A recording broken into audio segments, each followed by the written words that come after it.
So great to be here. And thank you for having us. And it's interesting times, interesting cars. And would you please introduce yourself for the viewers? My name is Marc Hedrich and I am the President and CEO of Kia Europe. Just nu har Carla Black Week-erbjudande med extra låg ränta, så ska du köpa någonting laddbart. In på Carla och hitta. So first, some background, sort of get to know your questions. What was your first car ever? Good point. My first car was a Peugeot 205 SR. SR. Grade, 70 horsepower, and it was a nice burgundy color. It was actually, let's say, the car of my mother. Okay, you inherited. Yes. Yeah, and you're from France. Yes, I'm French. Yes. And what was your dream car as a little kid? Ferrari FF. Ferrari FF. Very nice. And first car you bought by yourself?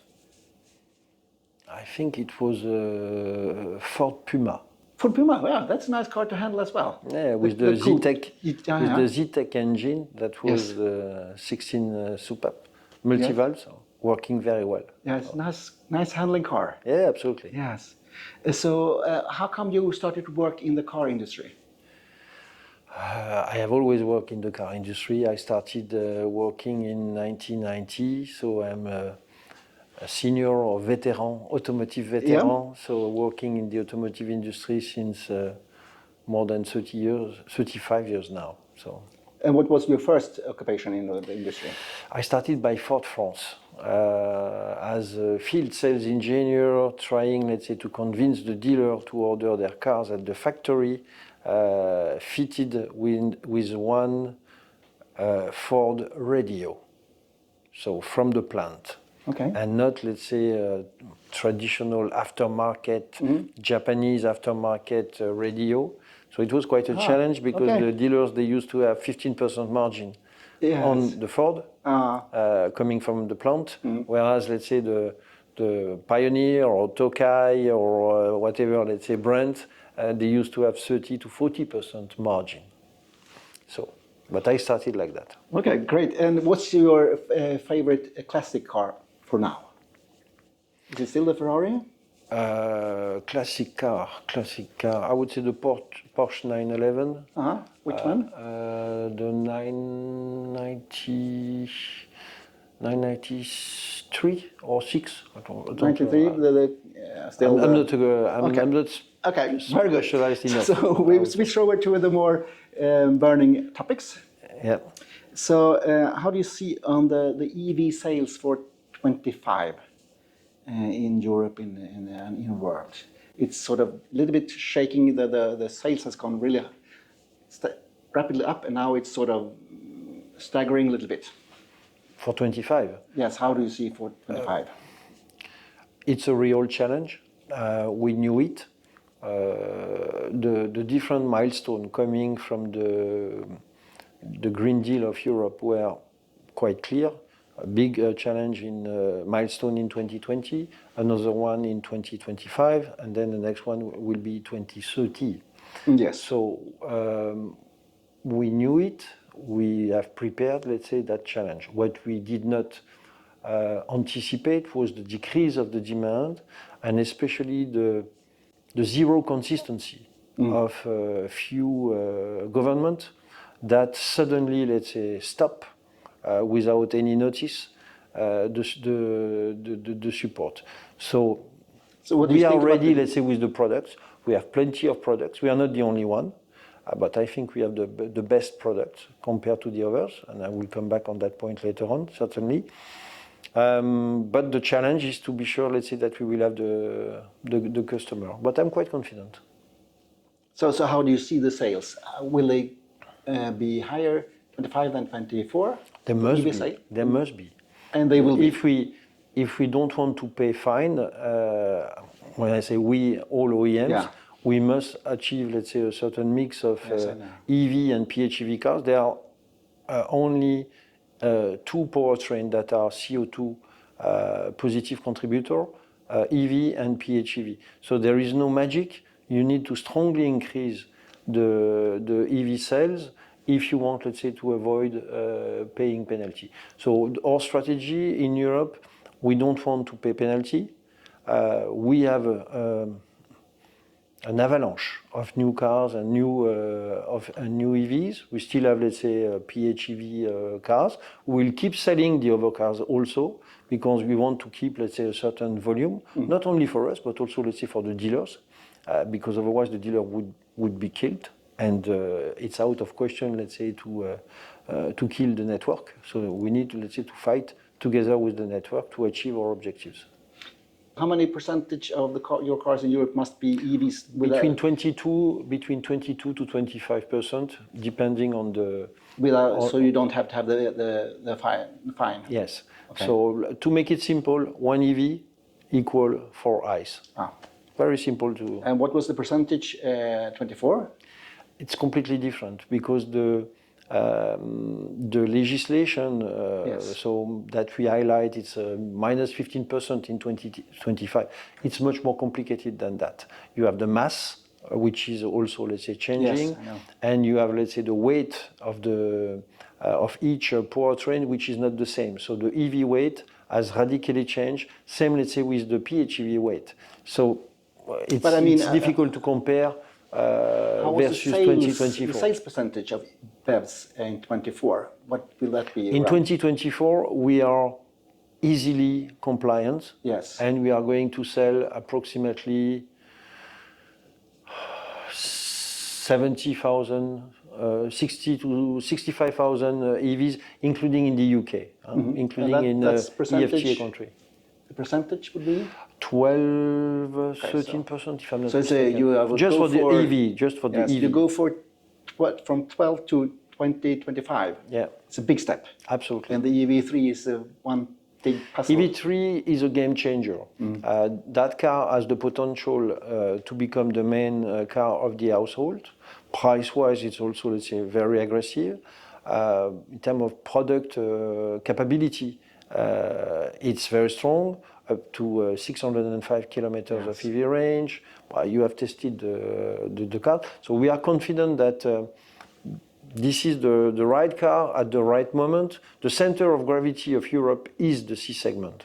And so we will have EV3, but we will have also, let's say, tomorrow EV4. We will have also, let's say, EV5. So we have some cars, let's say, to achieve our objectives. How do you see under the price war, and how will that affect your strategy? The price war was unexpected. I would say it started with Tesla in a little bit crazy manner. Tesla has destroyed the residual value, which is a big issue because they have destroyed a business model.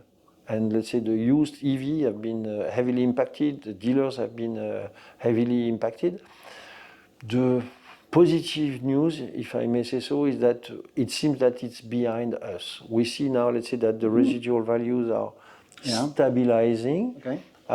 And the price war, it's more about, let's say, new products.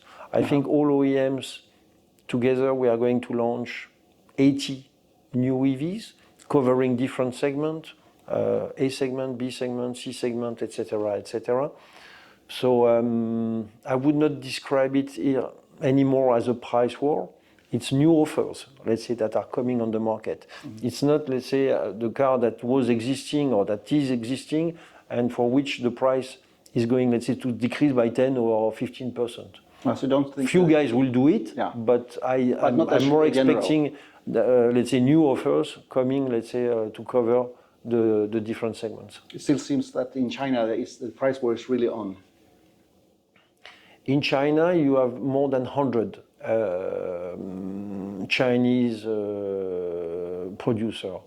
80% are losing money. Yes. When you see how they enter into Europe,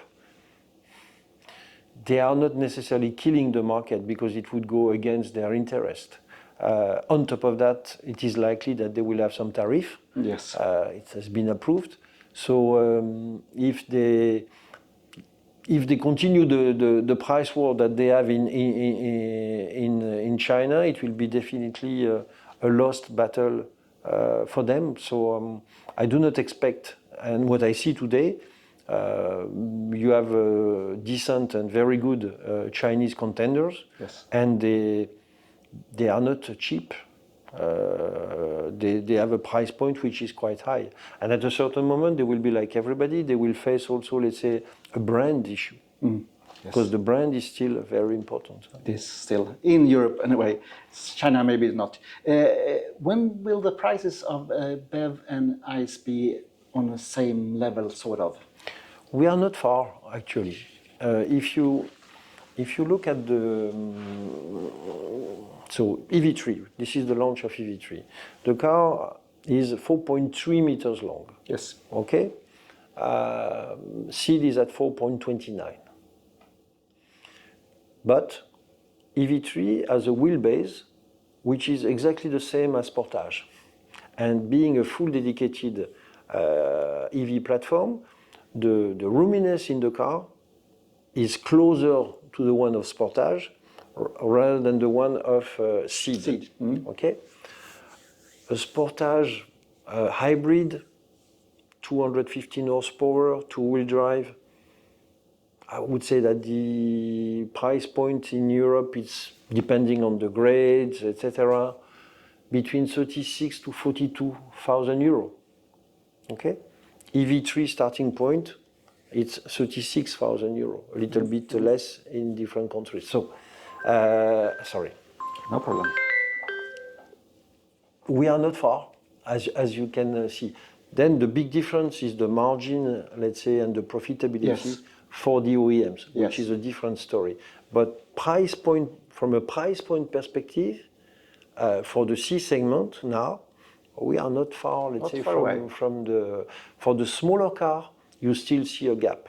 Even, let's say, the new Citroën EC3 at 25,000 euro, it's still more expensive, excluding EV government support. It's much more expensive compared, let's say, to a traditional B segment car. But for the C segment, I think we are not far. Okay, so my next question was actually that one. Your earnings per car, your income for selling a BEV or an ICE? I will not answer. Good try. No. But we are not here, let's say, to lose money. We have ahead of us a cliff of investment, and we are investing a lot in products, in new technology, in development. And to do that, you need, let's say, to earn money. So we want our dealers to earn money, and we want also, let's say, to earn money. And today we have still one of the best, or even the best profitability among the mass makers. So. And a lot of the German manufacturers say that they will back off on the EV progression, taking new models to the market and so on. But you seem you are not going the same way. Why is that? Once we reposition ourselves in 2021, we said that we would like to become a sustainable mobility provider. Towards, let's say, 2035, in Europe, we will certainly, let's say, become 100% EV. But having said that, we never said that it would be a straight line. We know that it will be a bumpy road. And we never stop our investment in mild hybrid, in hybrid, in plug-in hybrid. So we are going to, and we are strong enough to keep developing, let's say, the IC cars, and also, let's say, to have an avalanche of new EV, and to develop a totally new business, which is the e-LCV business, where we are entering next year. So you see, we are able, I would say, I think we are well prepared to cope with the bumpy road I was describing. Because the Germans seem to be backing off a little bit. So they say, okay, we take a little bit break here. I don't know their detailed strategy. I know my strategy, and I think my strategy and the one of our group is the right one. Okay. So we don't put all our eggs in the same basket. No. We keep, let's say, selling some ICE cars. This is why, let's say, we need to have the right balance, and we don't bet everything, let's say, on the EVs. Do you think there is a risk that the 25 target will be taken away? There are some lobbying for that. We are part of the ASEA, so Yes. we have signed the request, let's say, to the EU to mitigate, because we did our job. Yes. We are prepared. We have plenty of cars. If the government in Europe did not show some consistency and stop, let's say, without notice, in Germany they stopped the 15th of December or 14th of December, one day to another, they stop immediately, 4,500 euros disappear. As in Sweden. Yeah. So we did the job, and we think that it would be really unfair to reward us with a massive fines, because I think it means that EU will shoot in its own feet. It's ridiculous. We are industrial. We have plenty of people working in the factory, working in research and development. Even if you are a Korean company, we have an industrial footprint in Europe, which is super strong. So I think it's ridiculous. So I hope that Europe will positively, let's say, listen, let's say, to our request. We are not challenging at all the 2035 target, not at all. What we are challenging is the velocity, let's say, of the target year after year. The target was set in 2019 based on 2017 figures. Yes. And okay, now we will have, let's say, a new set of measures, let's say in 2026, but it's too late. If the industry has to pay 10 billion euros or 15 billion euros, depending on what you read left and right in the press, it will be in 25. Yes. So 26 is too late. So this is why we would like, let's say, to get some flexibility. So 25 is too early. Yeah. Yes. But 2035 is okay for you.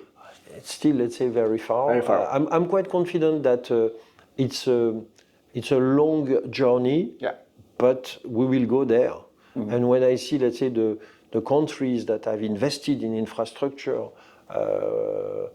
even, let's say, the country that stop without any notice the support, the EV mix in Sweden, in your country, is still quite high. Yes. Okay. The EV mix in France is still quite high. In Germany, after, let's say, the shortfall in the Q1, every quarter it is increasing. In September in Germany it was 16.5, and the customer, they are extremely sensitive to the new products.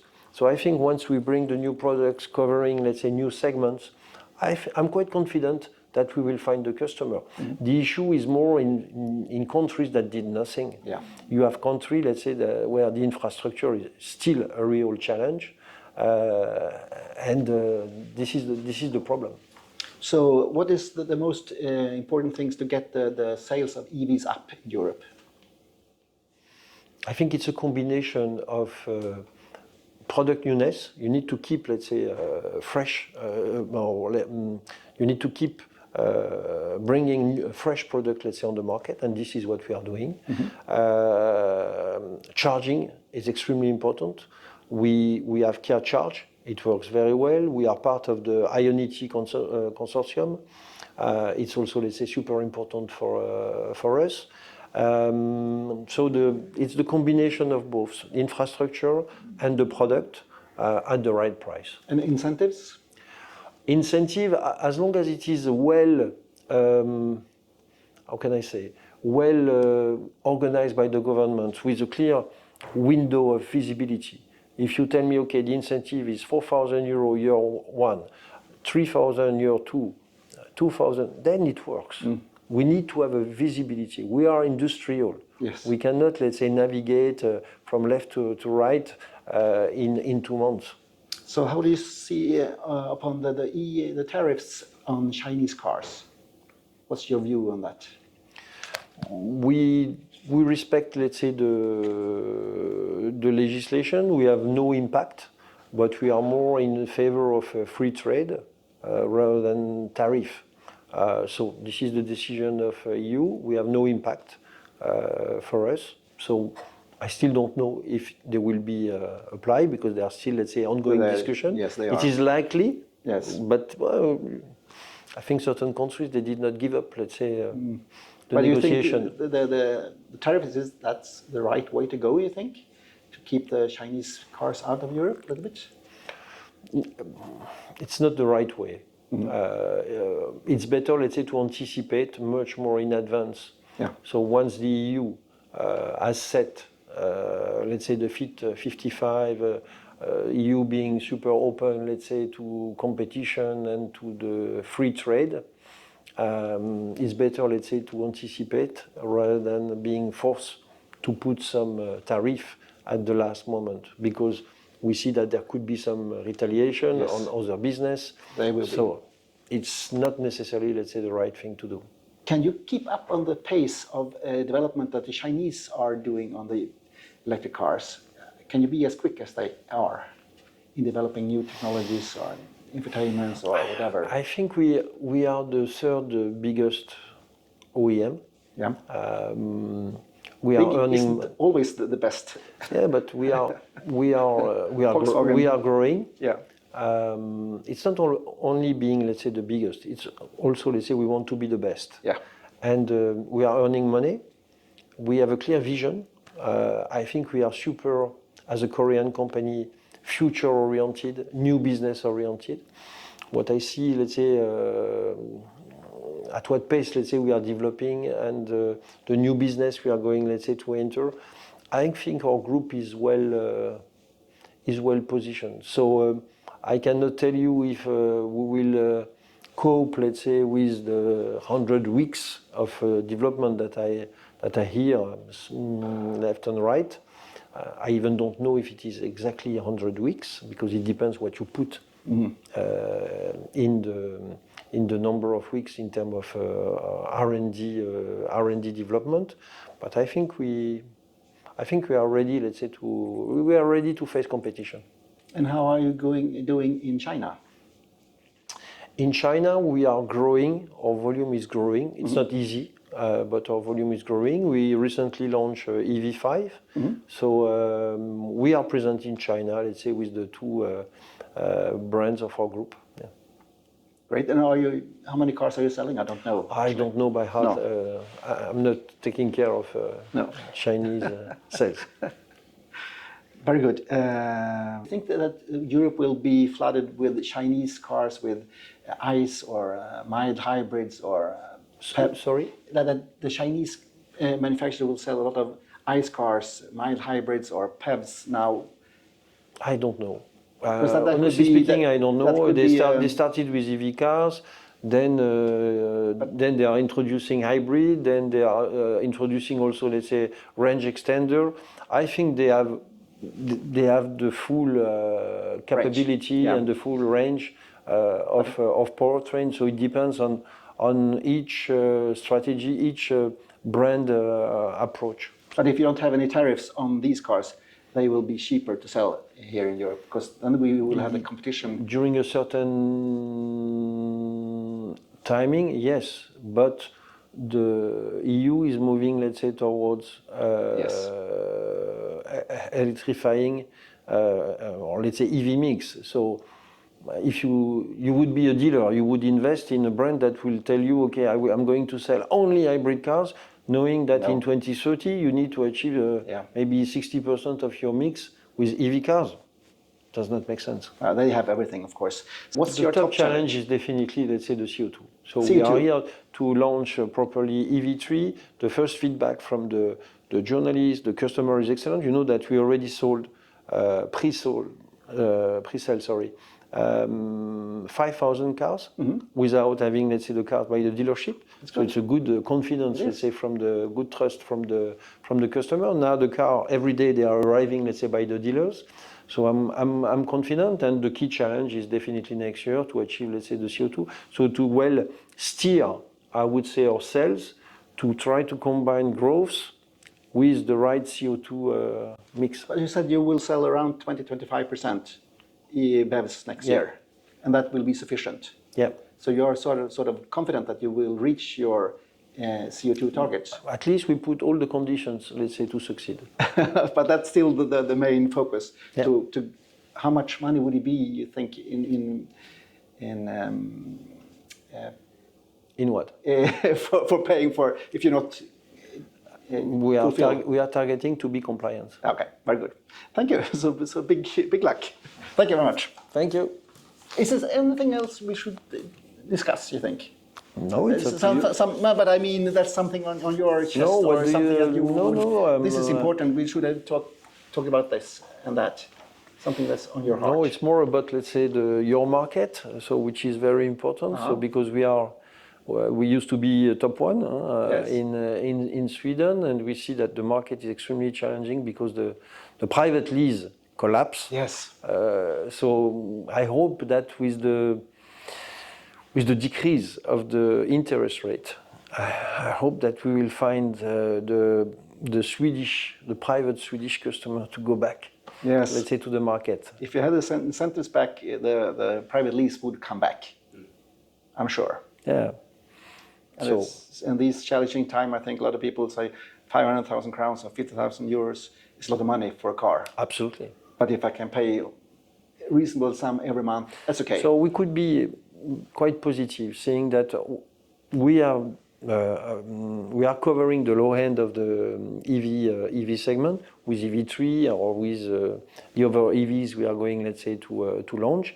And if it can go together with the Swedish central bank interest rate decrease, I think we would have the good combination to see some light at the end of the tunnel, because the Swedish market is still very, very low compared, let's say, to what it used to be. Yes, it's competitive.